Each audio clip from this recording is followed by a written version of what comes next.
Welcome to the first of 4 short videos on the subject of cable testing and diagnostics. So what is this all about? Over the course of 4 videos, we want to show how cable testing and diagnostics allow you to plan the maintenance of cable routes, thus preventing expensive power failures and significantly reducing maintenance costs for cable networks. We also list tried and tested measurement methods, describe these in detail, and introduce various options for their use. Finally, we provide guidance on the successful implementation of diagnostics. Every network operator understands the importance of cable networks. When planning the maintenance for these networks, distribution network operators have to manage the conflicting requirements of scarce resources, high standards in terms of security of supply, and the issue of networks that are becoming older and more complex. On the one hand, the budget available for maintenance is being steadily eroded, and on the other hand, lower grid charges caused by deregulation are leading to higher pressure on the cost side. Another issue is the reduction of personnel capacity. At the same time, customer expectations regarding network quality and security of supply are rising. This results in a demand for cable networks that are always intact and fault-free, and for failure prevention. Medium voltage networks are also becoming increasingly complex.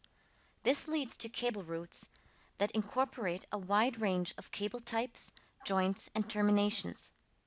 It also leads to different degrees of aging depending on the cable segments in question. These conflicting requirements can be resolved using condition-based maintenance. The data for this is supplied by Cable Diagnostics. So what do we already know about cable diagnostics?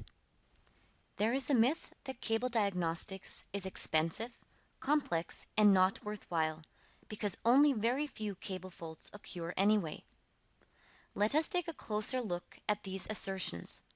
In what follows, we wish to further illustrate the benefits of cable diagnostics from a technical and financial point of view. Cable diagnostics is widely used in the acceptance testing of new cable routes. More and more power supply companies are replacing the simple voltage test with intelligent voltage testing called smart testing. This means that in the monitored withstand test, voltage testing and diagnostic measurement are performed at the same time. This saves time and supplies valuable information for asset management. This is because it gives users a very clear idea of the quality of the assembly work. Assembly errors are thus highlighted at an early stage and can be eliminated during the warranty period. During cable testing on worn cables, a distinction is made between a general condition evaluation of critical cables and the inspection of cables after repairs. The general inspection supplies information about the condition of the network status, which facilitates maintenance planning. Testing after repairs has 2 purposes. Firstly, to check the assembly quality, and secondly, for condition detection and to check whether the problem has been rectified. This allows claims to be asserted during the warranty period, the quality of the cable route to be improved, and consequential costs to be avoided. In the next section, we will compare the investment costs with the benefits of diagnostics in numerical terms. When considering this subject from a financial perspective, the following investment costs should be planned over a 10-year period. Staff are required for cable testing and diagnostics. Initially, costs start at around €50,000 per year. Then the costs of training and investment in building staff experience must be added to this. The costs for staff and expertise add up to around €54,000 per year. In addition, expenditure between €9,000 and €30,000 per year must be allowed for to cover the required equipment, which gives rise to a total budget for testing and diagnostics of €63,000 to €84,000 per year.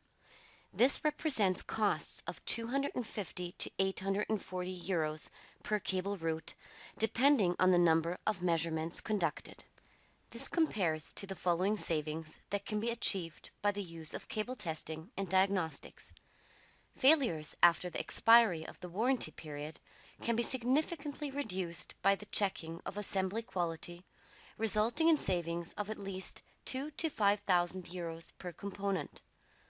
Condition-based maintenance makes it possible to strategically replace components before they fail. This gives a saving of at least 2,000 to 5,000 euros per component. Evaluating the condition of cable routes makes it possible to strategically plan for maintenance projects. For example, if a weak spot is detected, the repair can be scheduled for the next time excavation is necessary in this area. If this is not discovered in time and subsequently leads to a fault, an additional excavation must be commissioned, which can be complex and expensive, especially in an urban area. The savings in such a case are at least 10,000 euros. Diagnostics also help when worn cable routes are being replaced. Once cables have reached a certain age, they are often replaced on a precautionary basis to prevent failures.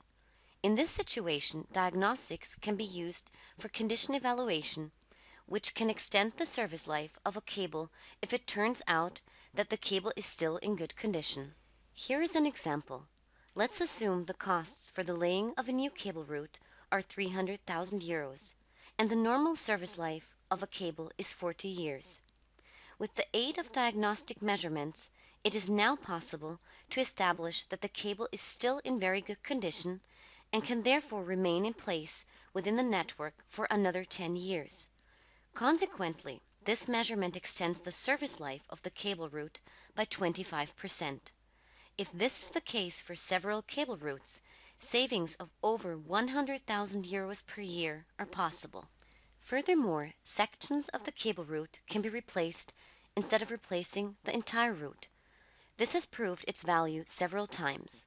For example, for a user of Bauer VLF True Sinus technology.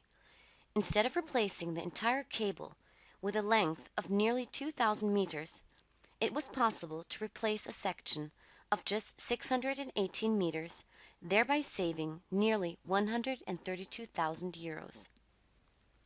If we now compare the required investment costs with the benefits, we see the return on investment attained by testing and diagnostics. It is clear that the potential savings are not, as originally assumed, restricted to the elimination of cable faults. There are also enormous savings to be made by extending the service life of cables and by replacing segments rather than the entire routes. With that, we can refute the myth that cable diagnostics is expensive and not worthwhile. In the next video, we will show the standards and principles for diagnostics and measurement methods, take a look at the application, and investigate the myth of complexity. Power, enjoying the flow.